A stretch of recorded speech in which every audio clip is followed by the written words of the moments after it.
Hello and welcome to the math online class.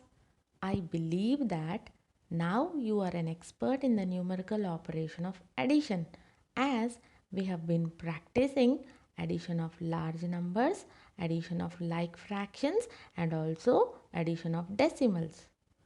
I hope that you are also practicing the tricks like subtraction using make a 10 and rounding the subtrahend. Earlier, we have learned to add like fractions. So now we will also learn how to subtract like fractions. But before we get to that process, let us revisit what are like fractions. The fractions that have the same denominator are known as like fractions, as we can see in this picture. If we can add like fractions, you will have no problem with the subtraction as well. You know, subtraction means taking away. Think that a 6 by 8 of a pizza is lying on a table. You got tempted and took away 2 parts from it. That means you took away 2 by 8 of the pizza. How much is left over now?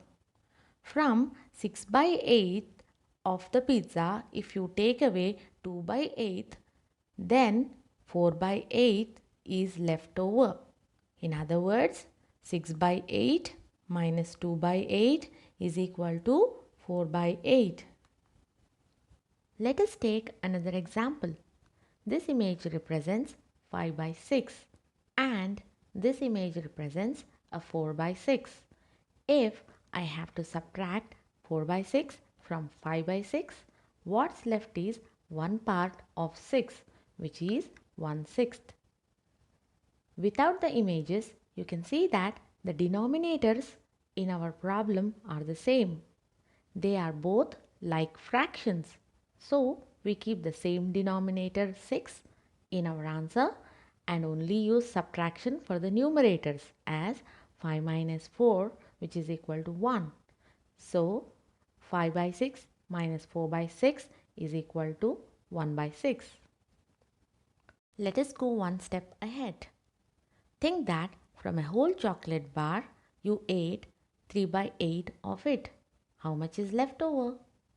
Did you get confused that how do I subtract a 3 by 8 part from one whole chocolate bar?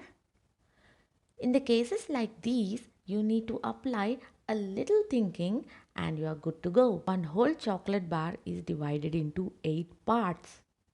When all the 8 pieces are with you, it makes one full chocolate bar. So instead of writing 1, you may write it as 8 by 8. Now, using the like fractions, we may write it as 8 by 8 minus 3 by 8. It's very simple. Now, follow the normal method of subtraction using the steps. Check for the common denominator. If the denominator is same, put the common denominator in the answer. Subtract the numerators.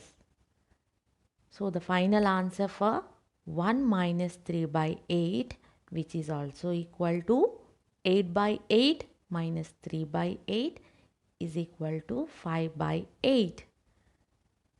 I know it's a little new for you to think in these terms.